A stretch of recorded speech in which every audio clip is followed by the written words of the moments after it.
அஸ்ஸலாமு அலைக்கும் வரஹ்மத்துல்லாஹி தஆலா வ பரகாத்துஹு. கண்ணியத்திற்குரிய ஈமானிய சொந்தங்களே, நபிகள் நாயகம் ஸல்லல்லாஹு அலைஹி வஸல்லம் கூறுகின்றார்கள், ஒரு மனிதனுக்கு துன்பங்கள் அதிகமாக வருகின்ற பொழுது, வேதனைகள் அதிகமாக வருகின்ற பொழுது, மனக்கவலைகள் அதிகமாக வருகின்ற பொழுது ஒரு வார்த்தையை சொல்லுங்கள். அல்லாஹ் ரப்பல் ஆலமீன் அந்த துன்பங்களை, கவலைகளை கண்ணாடிகளை போன்று அல்லாஹ் உடைத்து எறிந்து விடுவான். அதனுடைய வார்த்தை என்னன்னு சொன்னா, ஹஸ்புனல்லாஹு நிஅமல் வக்கீல் நிஅமல் மௌலா நிஅமன் நசீர்.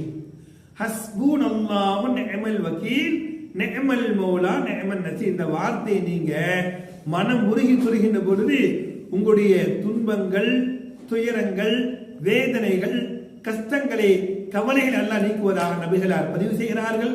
அதிகமாக இந்த கலிமாவை முருகின்ற தௌஃபீக் வல்ல ரஹ்மான் நம் அனைவருக்கும் தருவானாக. அஸ்ஸலாமு அலைக்கும் வரஹ்மத்துல்லாஹி தஆலா வ பரகாத்துஹு.